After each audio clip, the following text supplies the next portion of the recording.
Recently, I've been playing a little bit of this video game called Marvel Snap, and as I was playing it, I kept thinking this is so reminiscent of Smash Up, which came out like more than 10 years prior, and it's a game that I like very much, instead that I hadn't played Smash Up in a while. And after I play Marvel Snap, I go to my friendly local game store and I see that there is a Smash Up set with Marvel characters. It seems like a perfect match made in heaven to, well, play something similar to Marvel Snap, but that actually may be one of the sources of that game, with characters that I like very much. I'm a little bit of a Marvel fan, maybe even over, the competitors. I like them too. But Marvel is just a little more special for me. And also, I took this as an opportunity to finally introduce Smash Up to my kids. So this is a game that I play with my family, I play with my kids. We couldn't convince quite Mom to play with us, but so I played with 2 players and 3 players, and I decided to play specifically and strictly with this set before I start mixing and matching with other sets, so I could get a sense of what you get in this box, so I could share with you in my review.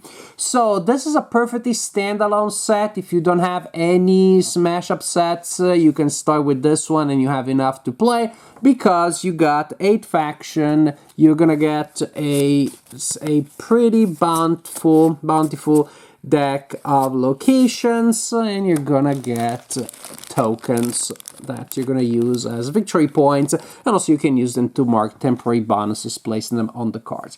So the idea, if you haven't played Smash Up before, is super simple. There will be a number of these bases out on the table, equal to the number of players plus 1. This is the breaking point, and that is when a base is scored, when there is enough power there.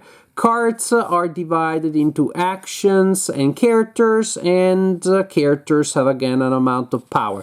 Players will play the characters usually next to bases, and when the total number of power points next to a base equals or exceeds the breaking point, you score the base, meaning you add together all of the power generated by each player. The player who has the most power there scores the first number, second player, second number, third player, there is one, third number, fourth player gets nothing.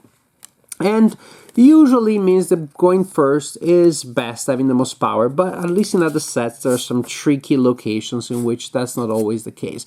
But the distribution of points, of course, is an important factor. So you're gonna have your deck of cards, which is gonna be created by shuffling together 2 factions, and so you can create some really interesting combos there, like the Sinister Six and the Spider-Verse. And then each turn you're going to have your hand of cards, and you can play a character card and or an action card in either order, and then do what it says. Because the fun of these characters and the fun and messing of Smash Up is, of course, in figuring out some completely insane combos and really managing with chaos and seeing some really crazy fun synergies, and do what it says. So it can get a little bit complicated and fiddly, but not too much, because the general idea is so simple that then you have enough, I believe, brain power left to handle all the complicated things. If I will discard there, gives me a bonus, gives a penalty there, triggers that action, and that really was the game is about. So as for the specific characters that we get here, or I should say the factions, the Ultimates, this faction has been winning a lot. I wonder if it's a little OP. Mainly because of their abilities of moving. And again, my 12-year-old daughter, she loves to play with the Ultimates, and she always nicks in somebody at the last minute when we're scoring the base. And booyah, and the Ultimates win a lot. That's one faction that I wonder if it's too powerful. If it is, well, don't play with them. Or be the one with it, of course. Spider-Verse, there's more of a range of different things that the spiders do, but with the Spidey sense, I guess, a lot of these give you control over the deck, allowing you to draw cards, looking at cards, but again, it's not super hyper specialized. Your Spider-Man from 2099 that cannot be destroyed, could be useful, etc, etc, etc. Just a little bit of extra control on your deck. Now, The Shield and Hydra, incidentally, they give you two flavors of the main thing that they specialize in, which is rapid deployment. They bring in a lot of people. Shield people just do that. You play characters of power 2 or less as extra characters. Remember, usually you can only play a character per turn. But they're just deploying soldiers, and so this is a really cool card. Soldiers, so power 2 or less. Hydra does something similar, but it's a little more difficult. But it can be more effective if you do it correctly because, well, they are suicidal maniacs, and, you know, once you cut ahead of the Hydra, 2 more will take its place, and so the idea is that you destroy your own agents to trigger different effects. And sometimes I have an agent, I destroy it, so it goes in my, I destroy it on purpose, so it goes in my discard pile, then I use cards that let me take characters out of my discard pile, etc, etc, etc. They keep leaving the battlefield and coming back because it's Hydra. But again, the overall effect is very similar to that of Shield, just a little more, there are more steps there. The Avengers like toys, so you have Thor, with, but then you also have Mjolnir, and of course there are special interactions with the Cap. Captain America has his shields. Iron Man, there's an action based on his repulsor boots, and so on and so forth. Actually, I should have mentioned there's also a rule here that is specific, the talent effect. You will see some characters that have a talent, and that is simply an extra ability that you can use once per turn. Again, the Red Skull can destroy his own cards. Captain America, of course, boosts the power and morale of people around him because he's such a cheerleader, and so on and so forth. So that's an interesting element, that you may have several extra actions to perform each turn. But we don't call them actions, so we don't get confused with the action cards. We call them talents.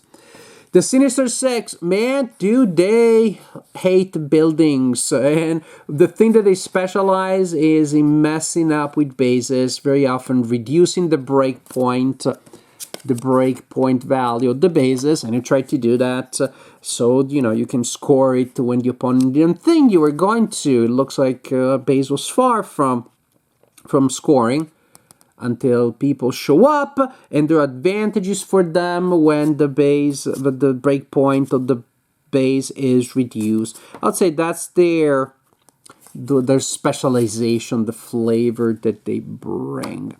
Then we have the Kree actions. That's what they do. They draw cards and they perform extra actions. They trigger extra actions. They have advantages if you played extra actions during the turn.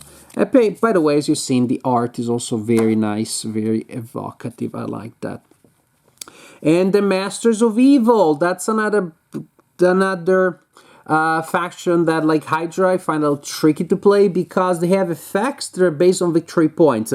But you gotta have victory points to score victory points. And so they become more powerful later on. It's a weird positive loop. So if you gain an early advantage with them, then you may be able to close the gap early on. But as you can see, they generate victory points, sure, but they need victory points to be powerful, and that's what they specialize in, using victory points not just as a measure of success, but also as a currency. So these are the sets.